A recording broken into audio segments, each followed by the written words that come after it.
আসসালামু আলাইকুম সবাইকে আরও একটি নতুন ভিডিওতে স্বাগতম। তো আজকের ভিডিওতে দেখাবো কিভাবে আপনারা খুব সহজেই গুগল প্লে স্টোর এর মাধ্যমে আপনার কুকু টিভি অ্যাপে সাবস্ক্রিপশন ক্যান্সেল করবেন। তো অনেকেই সাবস্ক্রিপশন নেন কিন্তু পরে ক্যান্সেল করতে গিয়ে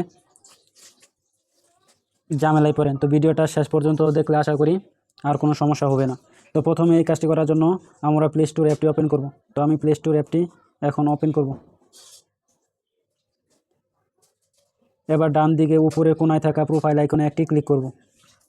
এখন মেনু থেকে পেমেন্ট অ্যান্ড সাবস্ক্রিপশন এই অপশনটি সিলেক্ট করব। এখানে payment method, subscription, budget and history, redeem code. তো এখান থেকে আমরা যে অপশনটি সিলেক্ট করব সেটা হচ্ছে সাবস্ক্রিপশন।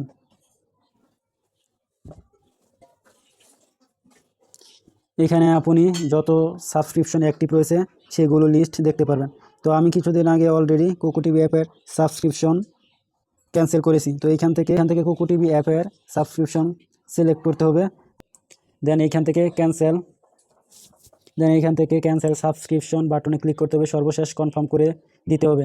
তো এইভাবে আপনি খুব সহজেই কুকু টিভি অ্যাপের সাবস্ক্রিপশনটি এভাবে সর্বশেষ কনফার্ম করে দিতে হবে। তো আপনি খুব সহজে এভাবে কুকু টিভি অ্যাপের সাবস্ক্রিপশন ক্যান্সেল করতে পারবেন। তো আজকের ভিডিওটি ভালো লাগলে লাইক, কমেন্ট এবং শেয়ার করতে ভুলবেন না। আজকের ভিডিওটি এই পর্যন্ত। আল্লাহ হাফেজ।